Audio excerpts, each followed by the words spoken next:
Sam said it was okay to deviate from the normal script that I originally prepared for this and to add in a little philosophy and history that also ties in with Johnny. I've known Johnny for a little over 50 years, since late 1971 when I moved here from Guam. He was the best man at my wedding about 49 years ago, and we've kept in touch ever since he moved to Oregon about 20 years ago. I think the first time I met Johnny was when I needed a pair of running shoes. I'd been here about 2 weeks, and I asked Scott Hamilton, who many of you may remember, where do I buy running shoes around here? He says, the only place is Johnny Faerber's trunk. He sold Tiger shoes. This was before Nike. I think Johnny got into Nike about a year or so after I got here, but it was originally Tiger.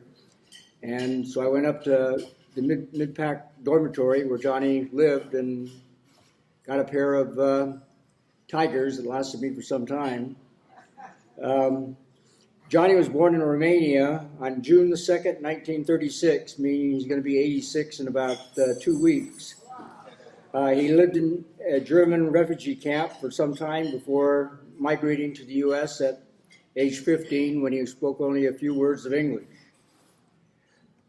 Even tonight, however, Johnny's only the second most famous Romanian born on June the 2nd, and named Johnny. I wonder if I know Connie knows who the other Johnny is. I'm wondering if anybody else knows who Johnny's hero was and who he might have been named after. I won't keep you in suspense. It was Johnny Weissmuller, who was a famous Olympic swimmer and Tarzan of the Apes. I didn't know Johnny before 1971, when he was doing weird things like winning the National Burro Derby in California 3 times. That involved running alongside a donkey for about, I don't know, it was 36 or 47 miles or so. He won it again, he won it first in 1957, then again in 1964 and 1966. After he moved to Hawaii, he won 2 AAU marathons here in Hawaii and even won the first Maui Marathon in 1971. I was also running at that time, although I didn't know Johnny. I was running in the San Francisco Bay Area during the 1950s and 60s, and things were quite different then than they were in the times after Dr. Kenneth Cooper wrote his book Aerobics, which ignited the whole running boom. That was, again, 1968. Cooper wrote Aerobics. It didn't become popular right away, at least here in Hawaii, until Dr. Jack Scaff, who's being on here tonight, carried the ball and spread the word to everyone in Hawaii. I made a list here of 10 things which have changed over the years. Number 1, adults who ran on the streets before 1971 or even before 1968 were considered abnormal, weird, oddballs, whatever. The loneliness of the long-distance runner was a truism. There was no such thing as a jogger. I don't think I ever heard the word jogger before I arrived in Hawaii. And my wife, Gina, who's here tonight, she attended a running party with me sometime in 1971, 1972, and after the party she asked, are any of these people normal? Or do they talk about anything besides carb loading, intervals, 440s, etc.?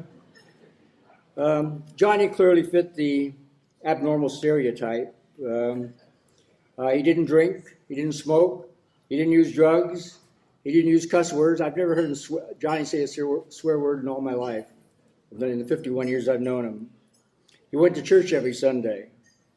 I think those things exclude him from 98% of the population. He wasn't a party animal like so many others of that era. A lot of people thought he was a beach bum because he could usually be found over here on the beach next to the auditorium, but he did have a job that he worked at Midpack at night. Johnny, when I met him, he was 35 and wasn't married at the time. He didn't marry until he was 70, and I'm sure some of you have heard that Johnny's wife, Janet, passed just a month or 5 weeks ago, and I'm sure that everyone here extends their condolences to Johnny as I have. As far as one of Johnny's peculiarities is remembering names. I remember when he would introduce her, he'd be talking about his girlfriend, he'd have to pause, like, what was her name now? And on his 50th birthday, my wife's name is Gina, and his girlfriend's name was Tina. And Johnny just couldn't get him straight. He was calling Gina, Tina, and Tina, Gina. But he was only one of many abnormals that were here at the time. There was Scott Hamilton, is good of abnormal I'm referring to. Scott Hamilton was one of them. I've been thinking about writing a book of maybe 12 chapters, 12 strange people who lived in Hawaii and ran. Scott Hamilton would be one of them. Jim Gallup would be another one. And Cowman, who's here, that he'd have to, be in there somehow. But that was all before Dr. Scaff introduced the sport to normal people. I think Johnny comes from the same school as my friend Joe King. Joe King, I knew in the Bay Area, in the San Francisco Bay Area. He introduced me to road running in 1956. He was 35 years old and usually the oldest guy in a race. We didn't have age divisions back then. And Joe had won some races back when he was 25, and when he was 35, I was about 25 at the time. I asked him, Joe, why are you doing this? I mean, he was a middle of the pack runner. He wasn't winning anything. They had no H-class awards.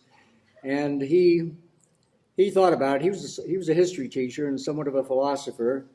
And he said that he's not doing it for his heart. There's no physical reason. It was not a sport. He was doing it as a philosophy. It was stoicism. He called it stoicism, and I'm sure many of you know what that means. But I looked it up. I put it into an internet search, and it's defined as the endurance of pain or hardship without feeling and without complaint. But Joe also said that he did it to test his mettle, and if you put that into an internet search, you'll get an ingrained capacity for meeting strain or difficulty with fortitude and resilience, a quality of temperament enabling one to hold one's own or keep up one's morale when opposed or threatened, the courage to support unpopular causes. So I think Johnny and Joe come from the same school. They running competitively and for fitness purposes is one thing, but they did it as a way of life. But that's only number one as far as the 10 things that have changed. Number two, there were no women in the 50s and 60s when we ran. The first woman I ever saw was in Guam. Charlene Vanderpyle was her name. She was the wife of a Navy dentist. She ran in a relay down in Guam. Then I arrived in Hawaii. Leah Ferris was the only female runner at the time. A couple of little girls, 11 or 12, showed up now and then, but Leah was the only regular competitor among women in 1971.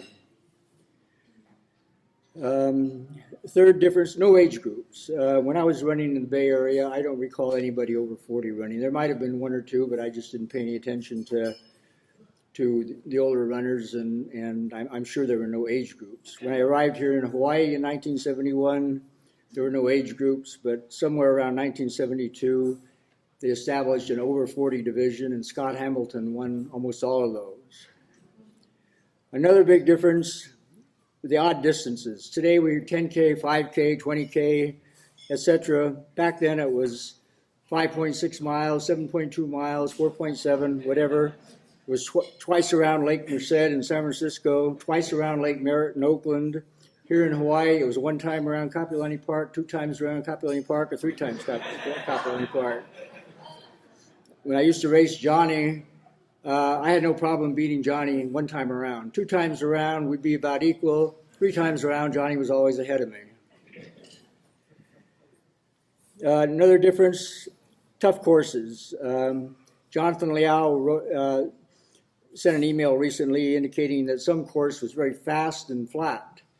And I told him that back in the old days, that would have been a bad course. You looked for, quote, ball busters on your course to make it a good course. And Tantalus was one of the best ball buster courses in Hawaii, as was Kilauea Hill, and even Diamond Head had hills on it. But things have changed now. It's all flat and fast. It's a good course. We had nobody paid any attention to PRs or personal bests back before 1971 because the objective was to beat your friend or to do better than you did last year. And again, most of the courses were odd courses, not 10K, not 5K or anything else. There were some 6 mile, some 5 mile and so forth, but I don't know anybody who paid any attention to times back then. And if you ask me what my best time was at 10K and during the 50s or 60s, I couldn't tell you. Another big difference was training. I don't know if Jerry Lindgren is here tonight, but I know he said he might come. But Jerry was the first guy I ever heard of that ran 100 miles a week. Back when I was running in the 50s and 60s, maybe 20 miles a week, 25 miles a week, all hard and fast. I didn't really get into what's called LSD, long, slow distance, until Johnny Faerber introduced me to it. And then I started improving. So my thanks to Johnny for helping me become a better runner. We didn't have any computers back then. When you finished a race, you got a tongue depressor with your place on it. And then you handed the tongue depressor to somebody who put your name down and put your time down, and that was it. The marathon was not a popular event, strangely. It didn't become popular until Frank Shorter won the 1972 Olympic marathon, and ABC, or was it CBS, one of the two, showed it on TV, and all of a sudden the marathon became popular. But I remember when I was running in 57, my coach was a guy named Mike Ryan, who happened to win the 1912 Boston Marathon. I didn't know it at the time, but my friend Joe King introduced me to Mike and told me that he won the 1912 Boston Marathon. I felt sorry for him. Geez, he was that slow that he had to run marathons. And that's the way most people looked at it back then. You didn't run the marathon unless you weren't fast enough to run a 5 miler or whatever. So things have changed significantly since then. And the last, number 10, running was a survival of the fittest. We started here in Hawaii, we started 8 a.m., not in the middle of the morning, as they do now, and you didn't care about the time. You went out with a bunch, a group at a very slow pace, maybe 7 minutes a mile, and you waited for the heat to get to your friend or whoever you were running with, or for their lack of conditioning to be a factor. And then, maybe somewhere around the middle, after they died off, then you started running. So, Johnny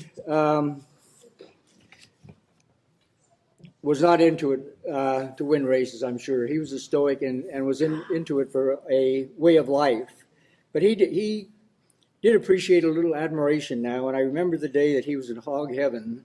This was after the 1977 New York City Marathon.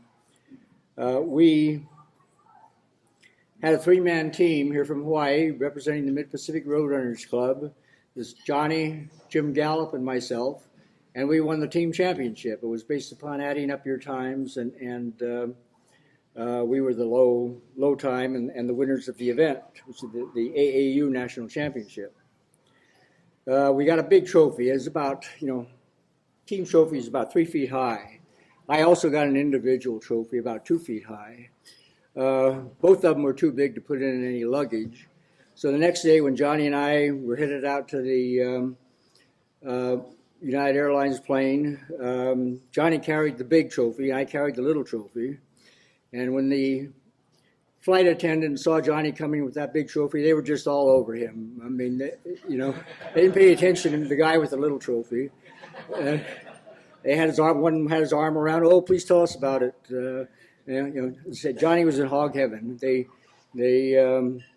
after we got on, had our seats, everybody was seated. They announced that they had two celebrities on the plane. You know, Johnny. You know, you would have thought Johnny was Johnny Depp.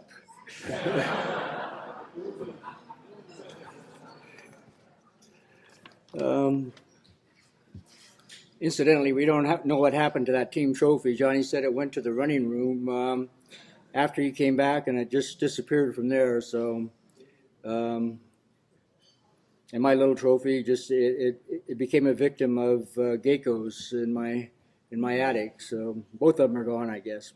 So much for fame and for the treasures to go with it. But Johnny, where are you? Come up, Johnny.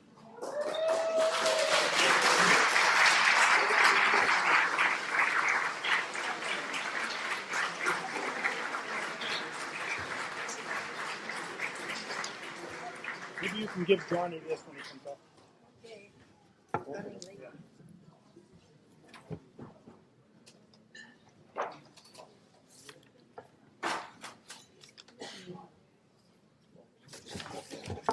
Johnny, thanks for being a friend and for your many contributions to the running community. Love you too, Mike.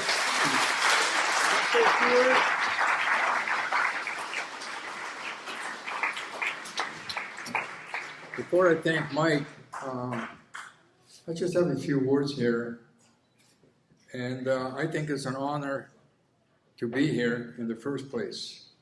And if it wouldn't be for you guys, I think we wouldn't be here. And personally, I also have to thank Mike. I couldn't hear everything he said because sometimes my hearing is I think you can attest to that. But he also made me a better runner. And he talked about all the races he ran. And there was one particular workout. He ran 4 times a mile on the track. He started out with 5 minutes, and he brought it down 5 minutes every time. And it was 5 minutes, 4:45, 4:40. And by the third one, I was tired. I was toast. But he made me a better runner of all these years. And coming over here, it's not just coming to Hawaii. It's seeing you people out there, my friends. And it sort of brings me to a story. And I think if you read the little here in the booklet, I work at in Eugene on the track, and I've been doing this volunteering for 20 years. And a while back, you know, I got to know the people there and all this, and I met the coach up there, cross-country coach. His name is Andy, and we got to talking. And anyway, after a while, he left.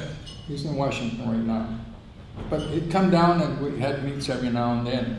So I asked him, "Did you miss being here?" He says, "Well, not really, but I do miss talking to you. I do miss seeing you." And I think it's the same here. I don't know how many faces I've seen. There are 3-4 people here I haven't seen for 50 years. And I would like to recognize them at this time. I was coaching Mid-Pacific High School. And I had 2 guys, and well, my runners, they came up and they wanted to know if it was pretty equal to everybody else. And they asked me, it says, "Well, how can we beat them?" And he says, "Well, you got to go out and put in a few more miles," which they did in the morning, 6 o'clock. They left. I was the dorm counselor, so the door went off and they went out. But I'm not going to go into this at all, but I would like to recognize our old students. That's David Lewington, who's Dr. Lewington right now, and Surfer Joe, that you know, Joe Typo.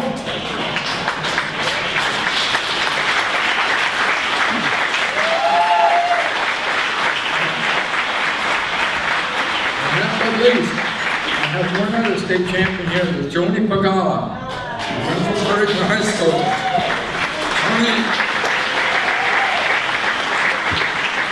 Thank you for all the wonderful years. Thank you very much.